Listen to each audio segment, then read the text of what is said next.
our today's topic is punishment for professional misconduct, and this is given under the section 35 of the Advocates Act and also section 36 of the Advocates Act 1961. So ये punishment देने का right किसे है? ये right है disciplinary committee of the State Bar Council and the disciplinary committee of the Bar Council of India. Okay, so उस punishment देखने के पहले ये जानना ज़रूरी है कि disciplinary committee क्या है. So this is given under the section 9 of the Advocates Act. This section 9 speaks about the constitution of the disciplinary committee. तो सेक्शन 9 के अनुसार बार काउंसिल, इसमें इंक्लूड होगा both state bar council and bar council of India, both have right to constitute their one और more disciplinary committees. Okay, और each disciplinary committee में कितने members होंगे? टोटल 3 मेंबर्स होंगे. Out of that 2 are elected, मतलब 2 को elect किया जाएगा जो मेंबर्स है काउंसिल के इटसेल्फ, उसमें से 2 मेंबर सिलेक्ट किए जाएंगे एंड 1 मेंबर जो है वो कोऑप्ट किया जाएगा, co-opted by the council, means उसको सहयोगी बनाया जाएगा उस कमेटी का. कैसे? तो वो उस मेंबर का काउंसिल का मेंबर नहीं होना चाहिए, plus he have the qualification. What qualification? he has to be enrolled as a advocate on the state role for 10 years, मतलब he have the experience of 10 years of experience of practice. okay, ऐसे total 3 members होंगे. 2 elect किए जाएंगे, 1 का 10 years practice होना चाहिए, plus वो member नहीं होना चाहिए काउंसिल का, ऐसा 3rd मेंबर रहेगा. और उसमें से जो सीनियर मोस्ट मेंबर है वो कमेटी का चेयरमैन रहेगा. तो ऐसे फॉर्म होंगी डिसिप्लिनरी कमेटी, मतलब दोनों की, स्टेट बार काउंसिल की भी और बार काउंसिल ऑफ इंडिया की. तो अब हम देखते हैं पनिशमेंट कहाँ दी गई है? सेक्शन 35 में.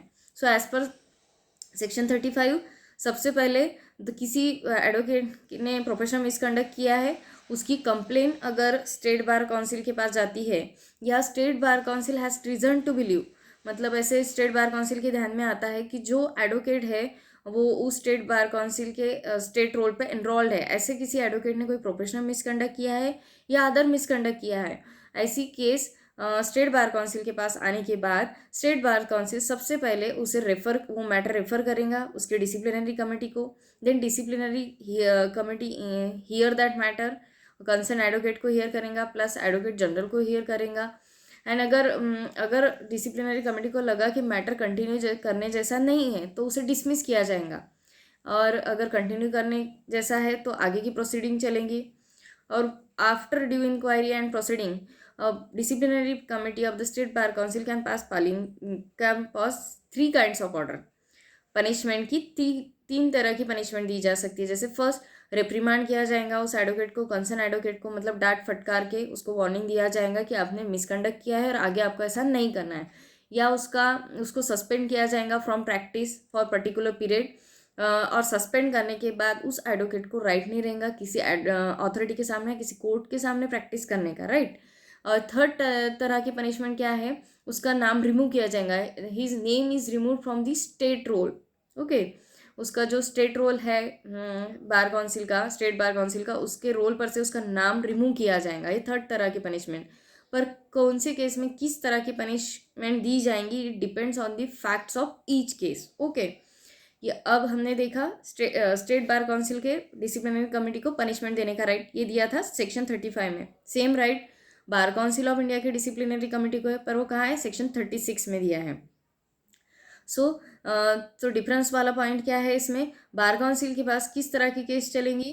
जैसे कंप्लेन, किसी एडवोकेट ने प्रोफेशनल मिसकंडक्ट किया, उसकी कंप्लेन अगर बार काउंसिल ऑफ इंडिया के पास आई, या कि किसी एडवोकेट का नाम एंटर नहीं है स्टेट रोल में, ऐसे एडवोकेट ने प्रोफेशनल मिसकंडक्ट किया है या अदर मिसकंडक्ट किया है, वो केस, या स्टेट बार काउंसिल के पास की विड्रॉ की हुई केस आगे कंटिन्यू कौन करेगा?